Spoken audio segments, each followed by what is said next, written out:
Good day mga guys, meron naman tayong i-diagnose ngayon na Toyota Corolla 2E. Ang problema niya maingay. Ayan. Parang diesel yung tunog niya. Kalagatak. Ayan. I-diagnose natin siya kung anong problema niya, bakit siya maingay na malagatak. Natin kung marami o ano. Grabe. Air filter niya, yan. Sobrang dumi. Ay, itim na. Kailangan na talagang palitan.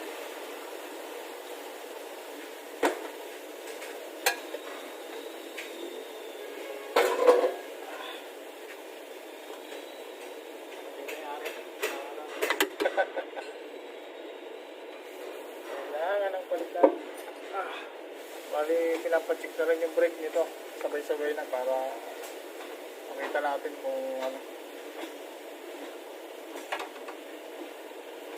Mukhang may baka manipis na daw yung line niya. Kaya pinapacheck na. Remove daw. Yan. Sos, maraming dumi.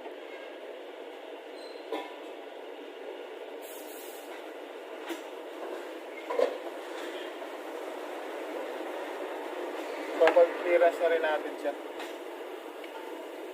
Patay. Pinag-tension mo, kailangan ng palitan. Full na. Wala na yung ganyang ano. Wala na yung tulog. Naiwan na.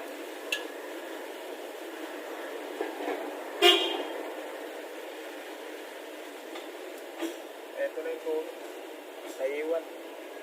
Kailangan na natin palitan din itong high tension wire.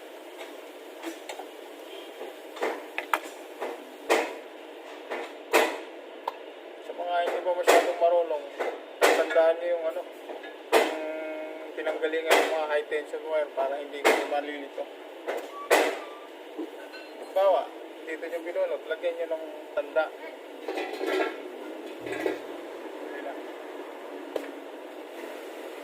Ayun. So ngayon, tatandaan nyo kung saan nyo pinagtatanggal yung high tension wire. O mas maganda, kung magpalit kayo ng high tension wire pa isa-isa, para hindi magkalabo-labo o kaya magkapalit-palit. Kasi pag nagkapalit-palit, hindi na under. Ganon, pagpalit ng ito. Pag may bago kayo, palitan nyo na lang pa isa-isa para hindi kayo malito. So, hindi na muna natin tatanggalin ito para sigurado. Kahit isa lang tanggalin natin yung pang sample. Ayan, kasi tanggalin natin yung spot.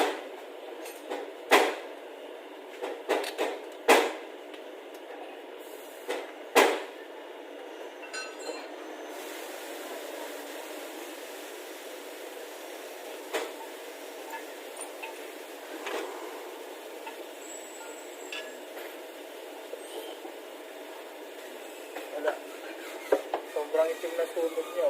Ibig sabihin, malakas na sa gasolina. Isa sa naging cause yun, yung paglakas ng gasolina niya, yun yung maraming air filter. Kaya maitim yung sunog. Dapat ito medyo kulay brown siya. So ito yung spark plug number 1. Check natin yung iba.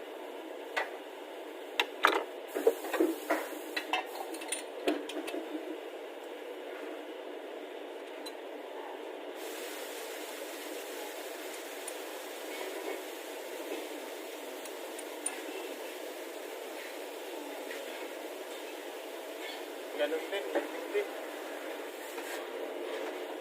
Yung valve clearance natin ito sa 8-12.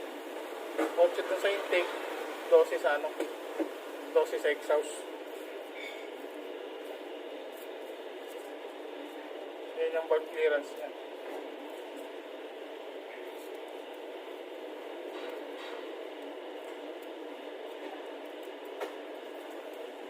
Yung iba naman ginagawa straight 8.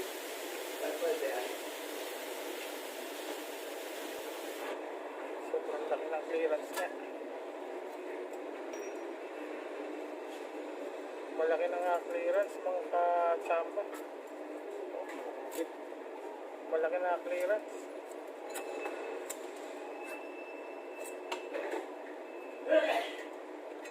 Malaki na clearance.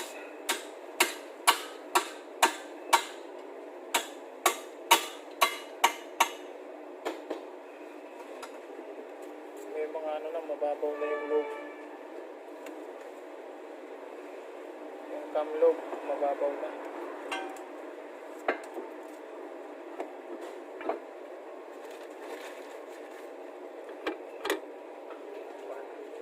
Test natin ang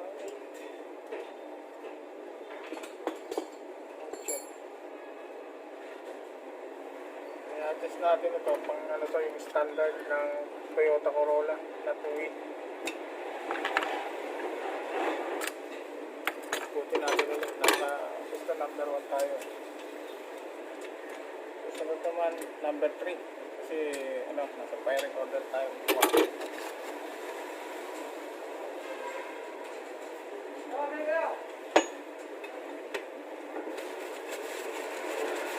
Palitan natin bago spark plug. GP. Para matesting natin kung talagang mawawala na yung kanyang tawag dito, ingay. Dahil na-adjust na natin yung bulb. So kailangan natin balik para testing natin.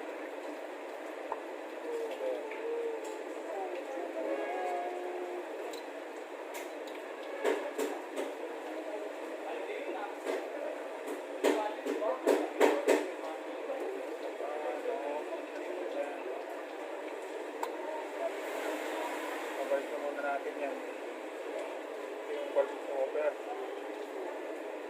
ang pandan natin.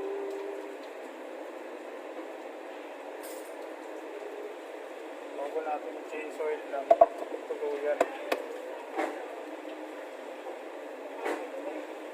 Ito change oil lang ito, tawag ito testing lang to, kaya binalik ko lang ng ano. Tingnan natin kung nagbago yung andar niya, kung pumino ba o walang nagbago.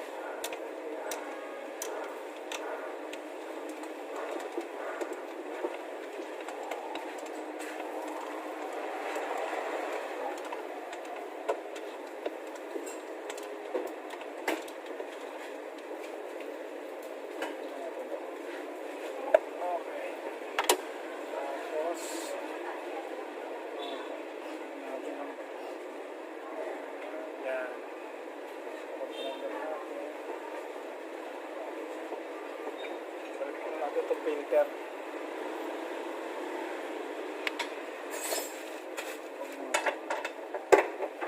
Mali, start mo naman.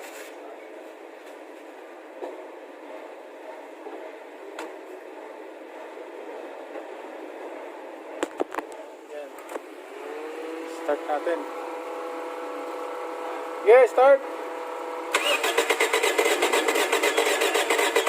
Stop.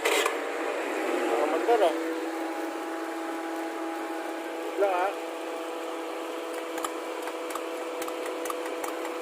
Okay, start. Ba? Magpag na siya. Wala na yung ingay. Ayan o. Pakinggan natin.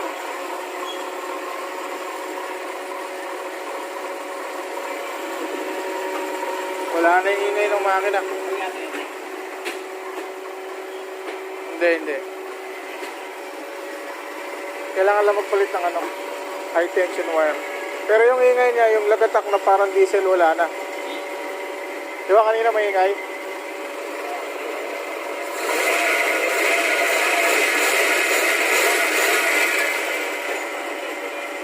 Oh, wala na, okay na siya. Oh. Pino na.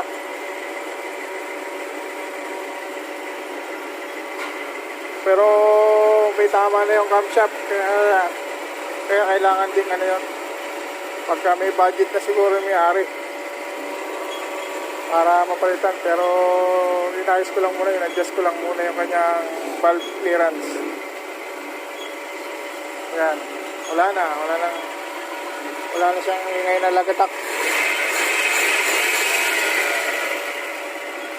Okay na.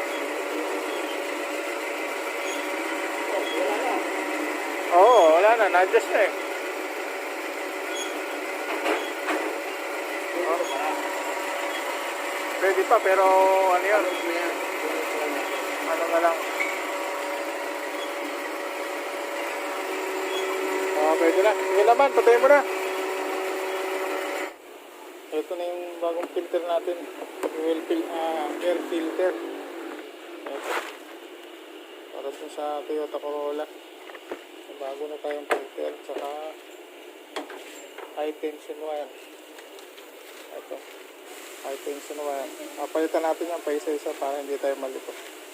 Ano. Kapitan natin to sa ano.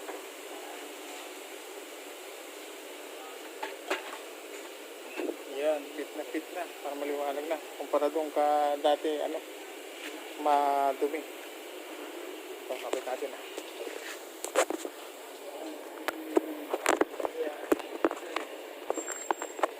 Yan, okay na. Tapos kakapit natin itong high tension wire.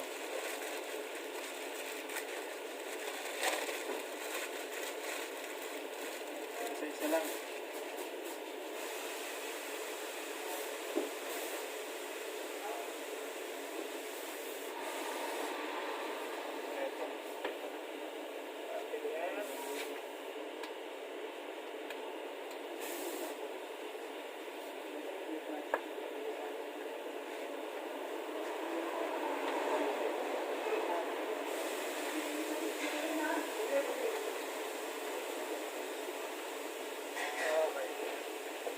Natin ito sa number 1. Sa number 1. Ayan, nag-lock na. Okay na yan. Susunod naman. Number 2. Okay, ito.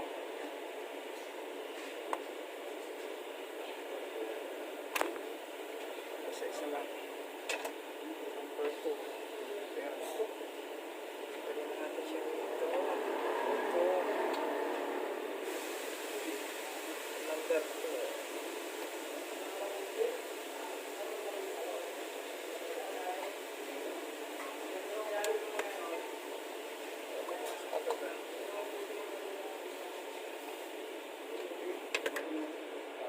Okay. Isa na lang yung gamit natin na ay tension wire. Okay na. Ito siya.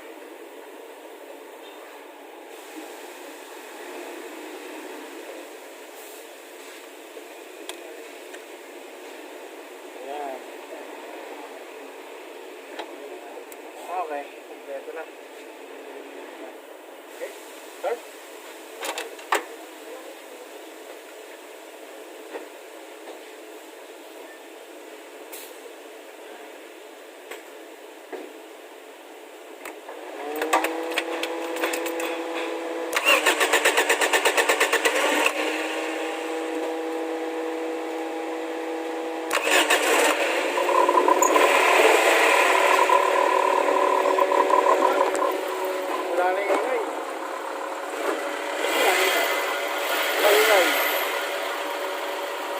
Wala nang ingay. Yan, umandar na siya. Nasa operating temperature na siya. Wala nang maingay. Hindi na masyadong maingay. Yung makina. Okay na siya. Na-timing na rin. Nagamitan na natin ang timing light. Kaya lang hindi masyadong kita rito. Pero kita-kita lang dito. Nasa ano siya. Standard na timing. 10 degrees before top dead center.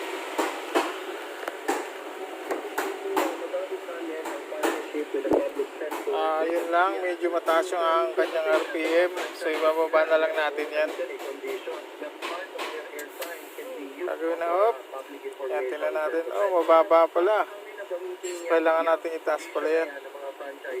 Naka-aircon pala siya, so itataas natin ng konti para sa 800. Gawin natin 800 yan, tapos pag aircon sakto.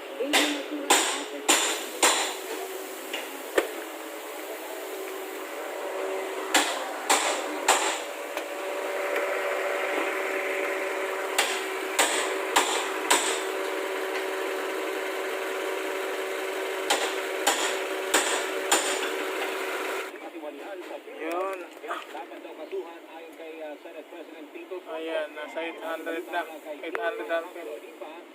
Diretso. Ayan, sakto na. 950, 900. 950. Tingnan natin kung babalik sa auto. Yan, very good. Pwede na. Tapos aircon. Yun, very good. 800, 900.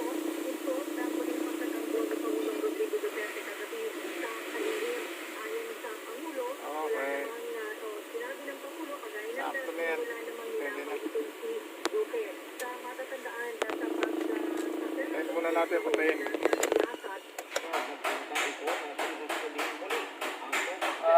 Okay.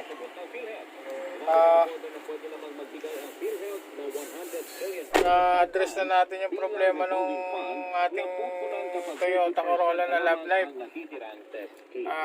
Sinunap na natin. Tiniming natin ng maayos. Tapos tawag dito pati yung maingay na parang diesel yung andar niya, parang lumalagkatik na yung pala may problema na pala yung kanyang camshaft, pero nakuha pa naman sa sa adjustment ng valvula, na-adjust pa natin. Tapos yun, tumahimik naman na siya. Pati yung pagkain ng gasolina medyo okay na rin kasi malinis na yung air filter. Tingnan natin. Ayun, okay na.